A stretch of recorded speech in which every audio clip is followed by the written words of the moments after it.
أعوذ بالله من الشيطان الرجيم. بسم الله الرحمن الرحيم. يا أيها المزمل قم الليل إلا قليلا نصفه أو انقص منه قليلا أو زد عليه ورتل القرآن ترتيلا إنا سنلقي عليك قولا ثقيلا إن ناشئة الليل هي أشد وطئا وأقوم قيلا إن لك في النهار سبحا طويلا واذكر اسم ربك وتبتل إليه تبتيلا رب المشرق والمغرب لا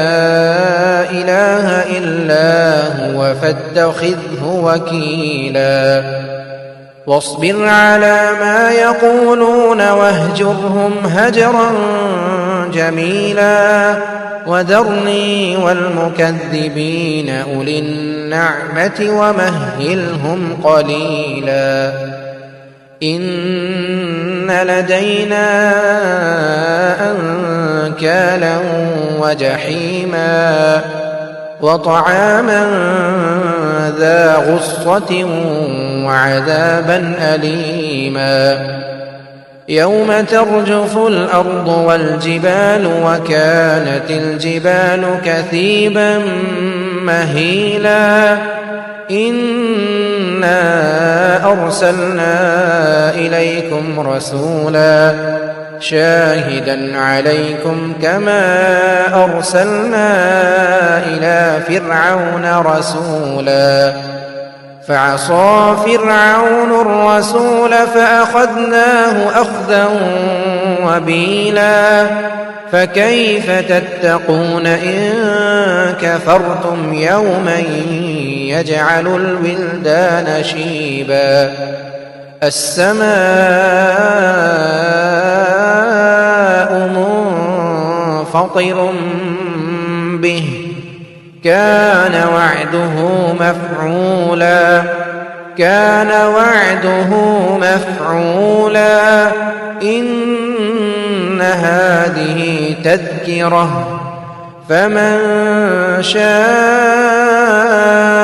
اتخذ إلى ربه سبيلا إن ربك يعلم أنك تقوم أدنى من ثلثي الليل ونصفه وثلثه وطائفة من الذين معك والله يقدر الليل والنهار علم أن لن تحصوه فتاب عليكم فاقرؤوا ما تيسر من القرآن علم أن سيكون منكم مرضى وآخرون يضربون في الأرض يبتغون من فضل الله وآخرون يقاتلون في سبيل الله فاقرؤوا ما تيسر منه وأقيموا الصلاة وآتوا الزكاة وأقرضوا الله قرضا حسنا وما تقدموا لأنفسكم من خير تجدوه عند الله وما تقدموا لأنفسكم من خير تجدوه عند الله هو خيرا وأعظم أجرا واستغفروا